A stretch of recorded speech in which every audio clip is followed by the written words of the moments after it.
I was doing before,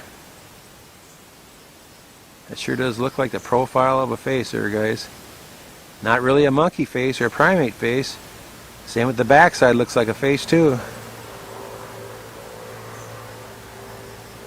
That right there almost looks like some kind of a weird big rat looking thing, I don't know.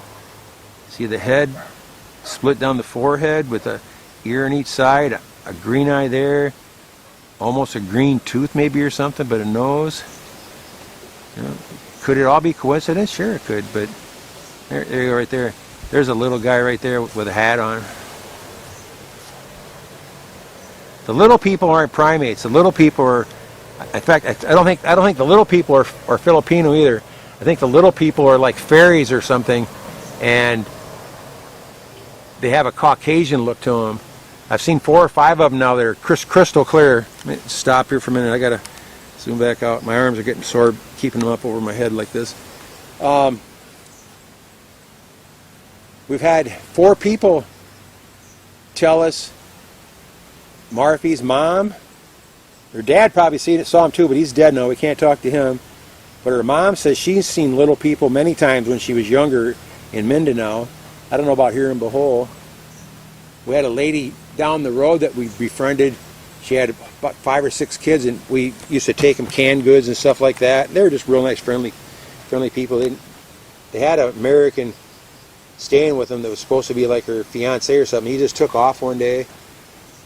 And you might remember the videos from way back when. We were talking to her one day, and she actually brought it up. We weren't talking about ghosts and stuff, but she brought up how she saw some little people. She worked in I think it was the Timex factory over in Cebu, and she was in the bathroom in a stall, and I don't know how many walked, I want to say 2 or 3 walked under the stall from one stall to the next stall, right in front of her. Little people, dressed up in clothes, and they didn't talk to her, I don't think. They just walked right by her.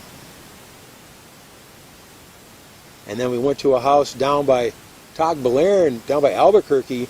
They wanted my services for my dowsing rods to check out their house. They thought there's some treasure in their house because they found a giant clamshell. The clamshell was about 1 foot thick, almost prehistoric fossilized clamshell. They found half of it, and they think from what they think and what they feel and what another lady there that's kind of like a spiritual lady thinks, that there's a treasure there. So they hired me to come down and douse their house and things like that, their land. And I didn't ask where the thing was there, and then I said I don't want to know anything about it until let me just see what the rods say. And the rods took me right to the exact spot they dug the clamshell out, and said there was some kind of treasure. It wouldn't say what kind of treasure it was. And again, what is a treasure? You know, a treasure could be gold, a treasure could be silver, a treasure could be coins, a treasure could be jewelry, a treasure could be a couple sticks and a couple bones. That's a treasure to someone that put it there. You know, it could be anything. But now I know, now I can go to a spot that the rods say is a treasure, and I can ask questions on what kind of treasure is it, and it'll usually give me an answer, and then I can find out how deep it is in the ground. Like where I found that face the other day of the Sasquatch in the stone, about 6 feet away from that, I asked, can you point me to the nearest treasure? And it pointed in a certain direction. I followed the rods for about 8 or 9 feet, and then they pointed yes. So I stopped there, I marked that, and then I asked what kind of treasure is it? Is it gold? And the rods crossed. I didn't ask any more questions. It's silver, whatever. I just asked for gold. Is it gold? And it said yes. And then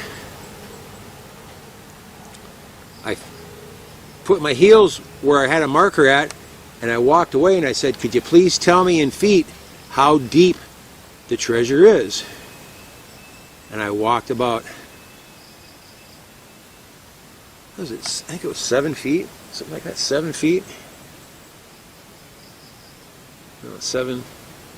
No, about 20. I walked about 20 feet. So it would have been about 7 meters, because everything's meters over here. Would have been about 7 meters down. Here's whatever the rods say is a treasure. Again, it could be anything. Now, could you just go there with a shovel and start digging? Yeah.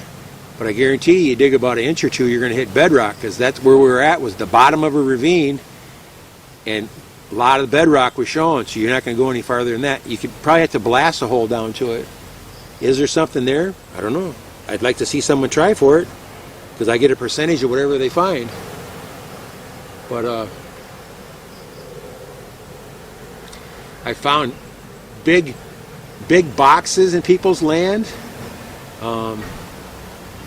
that are usually 20 to 30 feet deep. A couple people have tried to dig for them. They've never got to them. They've always had so many problems getting their cave-ins and all this different kind of stuff. We had one guy that there's a bunch of cave-ins. Some lady,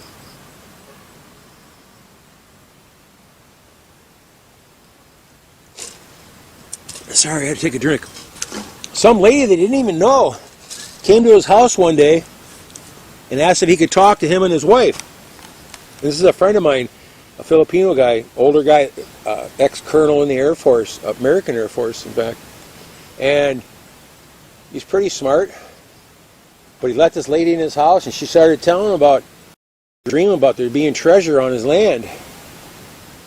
And he's like, yeah, okay, whatever, I don't believe it. But so then she started describing the land, and a bunch of different trees were cut down over the last 15 or 20 years. And she placed every tree that was there and told him what kind of tree was there at different crossings and different things. So whatever she saw was a true depiction of his land sometime in the last 20 years ago. So he was pretty interested about it. He called me up and asked me if I'd come by and walk over the area where she says there's a treasure. And she says it's not a gold treasure. She says it's jewels, and I don't know if it's rings or if it's just stones or what it is. I'm not sure, but some kind of jewel treasure. And I walked around with my rods, and I found the place. They crossed to the place where she said it was at. Now this was before I learned a few things on my rods, and shortly after that, I learned how to delineate like boxes and things like that, like crates and different things. And on that one we found about a 10 by 10 block, 10 by 10 by 10 block in the ground somewhere, right where the center of the marking was at. And it said it was about 30 feet deep. And we dug and dug and dug and dug and had cave-ins and stuff like that. He made partners with some Indian guy, and they spent over 1 million pesos each, over $20,000 each on this hole, and still never got to it. We hit cement again. Now, why would you hit cement 30 feet down in the ground? You know, this, and where this place was at was near where, within 8 or 10 kilometers of a big Japanese base in World War II. And the other side of the island where we went, not about halfway between here and Tagbilaran, we went to another place, and there was a great big giant flat area, and I finally asked, what's that? And they said this used to be a Japanese air base during World War II. And there was all kinds of these little mini caves all over the place, and I found a couple things that said, the rod says treasure, whatever, and I told her, I said don't go in these caves looking for it, because if it was actually a Japanese base and they did actually bury something there, it's probably full of booby traps and stuff. But on this guy's land, after we did that, the next time I went there, I took my daughter and had my daughter walk over the land. I didn't tell her anything about where anything was at. I told her, ask for treasure and see what you can find. She also came up to the exact same spot where her rods crossed. And then, again, that time we still didn't know how to delineate like a big giant box or anything like that. It was about 2 weeks after that when I was stumbling around in one of his other rice fields, and I asked, is there any treasure around here? And it pointed, and so I started walking that direction. When it crossed, that's the treasure. And then for some reason I moved about 6 or 8 feet in a different perpendicular spot, and then walked back to the same spot, and this time the rods crossed about 5 or 6 feet from the first mark. So I went 6 feet the other way, and it crossed again in an exact line to these other two marks. So then I went from a totally different direction, came to the area, and it matched the end mark and another end mark, and then I went from another direction, and it actually, and I put stakes in the ground as I was doing it, and it turned out to be a big rectangle, about 10 foot by 14 foot, something like that. And then, I don't know why, but I turned around away from the box and said, can you tell me how deep this box is in the ground in feet? And I started walking away, and I walked away about 25-30 feet, and the rods crossed again.